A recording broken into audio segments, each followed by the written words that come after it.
negatif kepada negara yang sedang berjuang dan apapun yang terjadi. Tapi ya karena ini semua sudah terjadi, maka izinkan saya untuk mengingatkan kembali apa yang sudah saya ramalkan. Suatu kegilaan yang sangat luar biasa di zaman ini. Ini sesuatu yang saat ini saya pikir terjadi pada netizen di Indonesia yang masih berharap terjadi keajaiban masuk ke Piala Dunia, terus kemudian terjadi keajaiban juga mungkin masuk ke 10 besar atau 8 besar, yang saya akan bilang itu nggak mungkin seperti itu.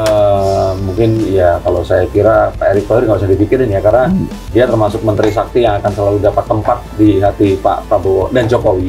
Saya malah kasihan kepada ya Patrick Kluivert yang dia berniat baik menerima ini semua, dan dia pasti dicaci maki juga oleh rekan-rekan sesama pelatih dan mantan pemain yang lainnya. Ya nggak ada yang akan baik, tapi ini memang harus kita lalui. Patrick sampai ketakutan dipecat dari timnas Indonesia. Dalam dunia sepak bola, tekanan bisa datang dari berbagai arah, supporter, pelatih, manajemen, bahkan dari rekan setim sendiri.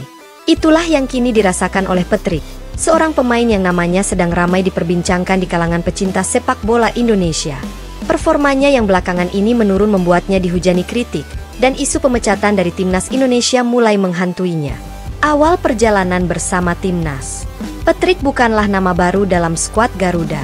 Ia telah memperkuat timnas Indonesia selama beberapa tahun terakhir, dikenal sebagai pemain yang memiliki kecepatan dan ketahanan fisik yang luar biasa. Sejak pertama kali dipanggil, ia menunjukkan komitmen yang tinggi dan semangat bertarung yang tidak diragukan. Karirnya bersama timnas bermula saat ia tampil gemilang di Liga 1 Indonesia. Pelatih timnas saat itu tertarik dengan gaya bermainnya yang agresif namun tetap disiplin dalam bertahan. Tak butuh waktu lama baginya untuk mendapatkan tempat di tim inti, dan ia segera menjadi andalan dalam beberapa turnamen besar. Namun, sebagaimana yang sering terjadi di dunia sepak bola, konsistensi adalah kunci. Tidak cukup hanya bersinar di awal, seorang pemain harus mampu mempertahankan performa terbaiknya dalam jangka waktu yang panjang. Sayangnya, hal itulah yang mulai menjadi masalah bagi Patrick. Penurunan performa dan sorotan publik. Musim terakhir tidak berjalan dengan baik bagi Patrick. Performanya di klub mulai menurun, dan itu berdampak langsung pada permainannya di timnas. Beberapa pertandingan terakhir memperlihatkan dirinya yang sering kehilangan bola, gagal menjaga lawan, dan tampak kelelahan lebih cepat dari biasanya. Kesalahan-kesalahan kecil yang sebelumnya jarang ia lakukan kini menjadi sering terlihat. Dalam beberapa pertandingan penting, ia gagal mengantisipasi pergerakan lawan, yang berujung pada kebobolan gol-gol yang seharusnya bisa dicegah. Sorotan pun mulai datang dari berbagai pihak. Media mulai mempertanyakan apakah Patrick masih layak berada di timnas.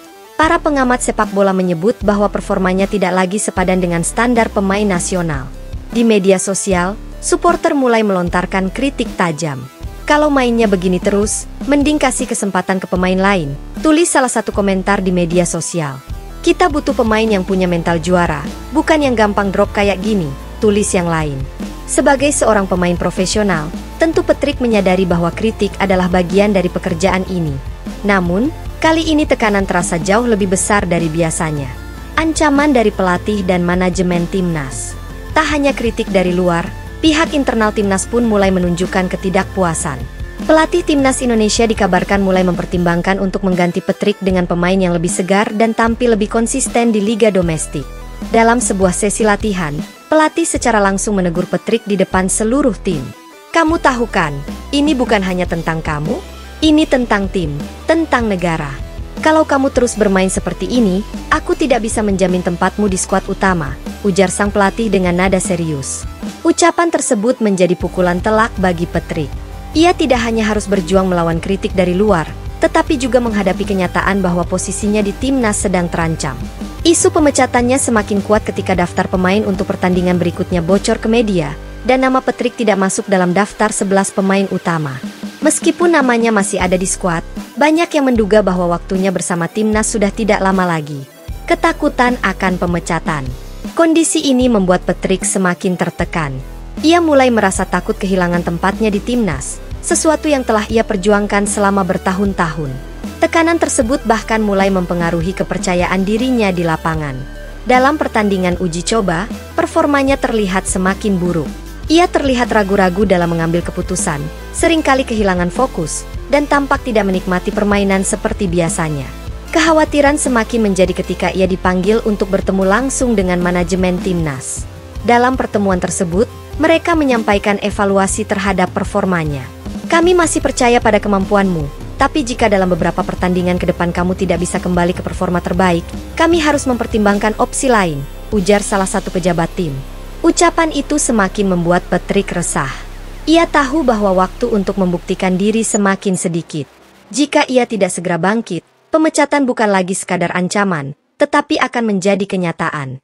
Perjuangan untuk bertahan. Menyadari bahwa karirnya di timnas sedang berada di